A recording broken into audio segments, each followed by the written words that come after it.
If you've been a fan of this channel for any period of time, then you will likely know that I despise what the Old Republic has done in terms of its storytelling connectivity to Knights of the Old Republic 2. I even made a pretty successful video on my channel a year or so ago called How the Old Republic Ruined KOTOR 2, and I still stand by that today. And of course, it's been 10 years since the Old Republic was released, and they just can't leave Knights of the Old Republic alone, because they need to use its popularity to draw in new audiences, and so it's happening again. The Old Republic is messing with Knights of the Old Republic 2. However, I have particularly used the word messing here instead of ruining because I think what they're doing with this is a little bit more subjective. I can see why they've made some of these storytelling choices, just due to the gaps in our knowledge of certain scenarios that they are pulling from Knights of the Old Republic 2. So, what are they doing exactly?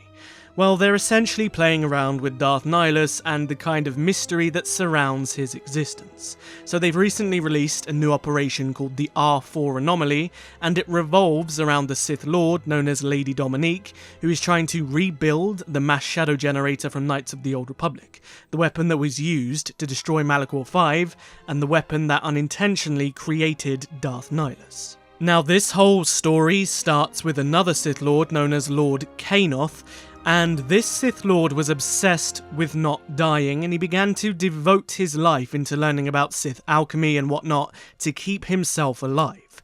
And one thing he became obsessed with was the story of Darth Nihilus and how he transcended death. And despite the fact that he was studying as much as he could about the ancient Sith Lord, he struggled to find any real tangible evidence that he could use to create some kind of ritual and to do some kind of ritual to maybe become like him.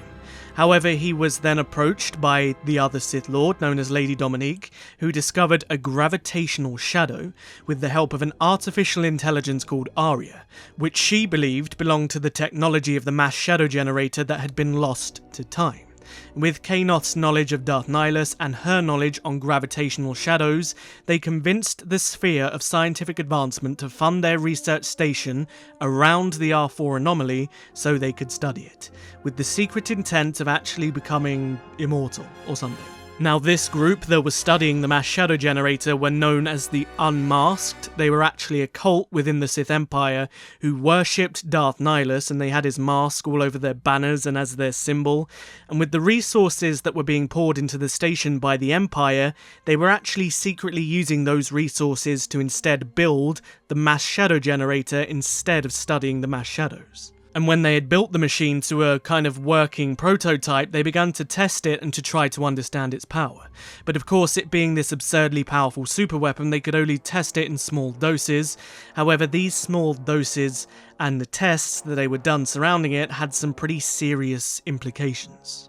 And the most interesting result was the discovery and or possibly the creation of a pathogen known as Nihrot.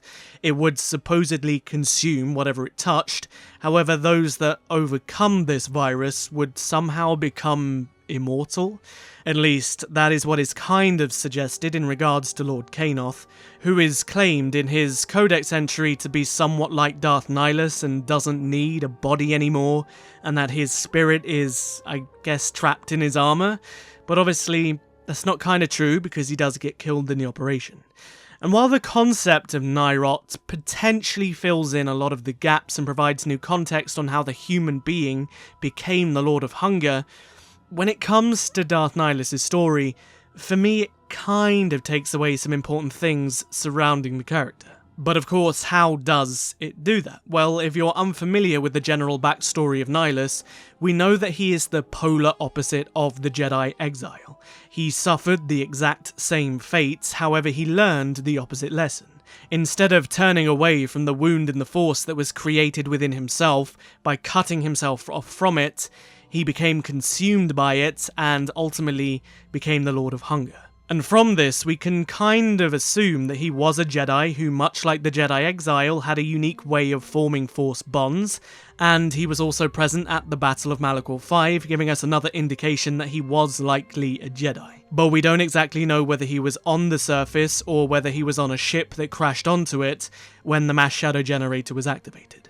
But we do know that he got trapped on Malachor 5, and at the same time, his emotional devastation that he had suffered during the battle had left him as a wound in the Force.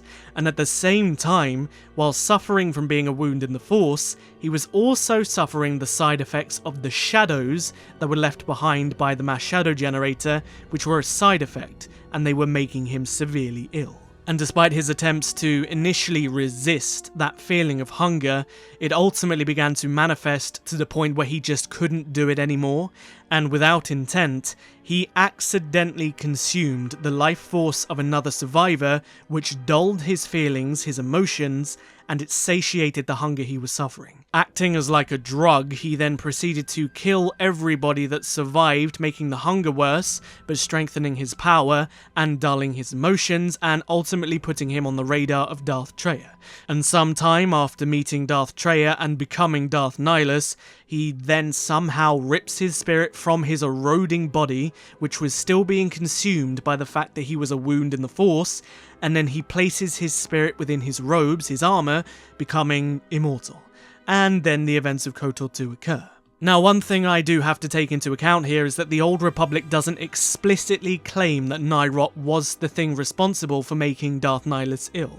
However, the process in which Lord Kanoth claims he followed was the exact same one that Darth Nihilus did, and that he was afflicted with Nihrot, overcome it, and was able to control it, and then was able to literally rip his spirit from his physical body and put it within his armor and become incorporeal and essentially unkillable, supposedly. And so this claim within the story in this entire codex kind of implies that Darth Nihilus was also inflicted by Nihrot.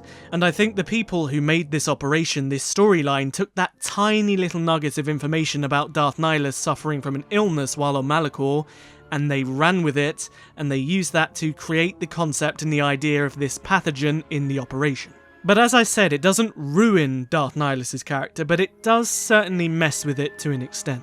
Because the story of Darth Nihilus and the character of Darth Nihilus wasn't created by a disease. The disease was something that was affecting him severely on the planet, that's true, but based on the things we know about Darth Nihilus, it wasn't the reasoning for him becoming what he did. However, the Old Republic is kind of insinuating that it wasn't the fact that he was a wound in the Force that consumed his body, it was actually the disease, the Nihrot. And to me personally, this kind of takes away from the uniqueness of Darth Nihilus to me, because if we can just be exposed to mass shadow generators and then pull our spirits out from our bodies because of the illness that occurs, then why isn't everybody doing this? The number one goal of pretty much every Sith Lord is to dominate the Force and to transcend death to become immortal. And I guess all you need now is a mass shadow generator and mass shadows. For me, there's a uniqueness of Darth Nihilus being able to literally tear his spirit asunder from his body, and that was him becoming a living wound in the Force, an utterly unique thing, which was ironically the antithesis of the very thing that he was devouring. And as such, the biggest insult to injury for the very Force itself would be him being able to transcend the natural process of life and death in that regard. And now we know it's just a disease, I don't know, it just kind of makes it not as special to me. Another thing that also doesn't really make sense is there's no traces of Nihrot anywhere in any other story. Let's assume that Darth Nihilus did study the disease he was suffering from, he figured out how to overcome it, and then learned how to pull his spirit from his body. Why was there no evidence of this anywhere? Why didn't Darth Treya mention it when she was training him? Why didn't Darth Sion use it to overcome death instead of literally tormenting and pulling apart and killing his body over and over and over again? In the operation, Nihrot is clearly shown to be kind of overtaking the facility in some way, and it's also capable of creating other creatures who were unable to overcome it. So where is Nihrot on Malachor 5? Where is the evidence of this pathogen on a planet that was literally ground zero for it? Now, while I'm all for creativity and new things, I do think there's some good ideas behind Nihrot. There has to be some kind of understanding on how it's going to affect other stories in that universe if you're going to directly connect and pull from its predecessor. And while the idea of Nihrot is interesting and definitely could be implied to be the illness that Darth Nihilus was suffering from, there then has to be some kind of explanation as to what happened to it, or some more lore behind it and why it disappeared, and the Old Republic, as per usual, does absolutely nothing to do that.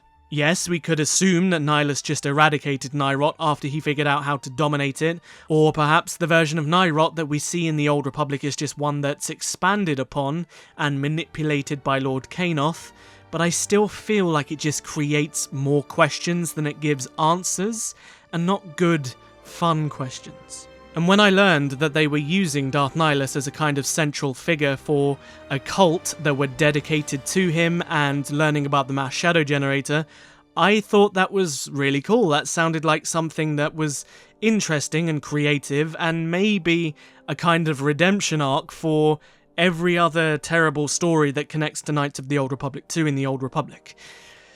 But I personally don't like it in the grand scheme. I think it just creates too many questions and it puts too many plot holes in there.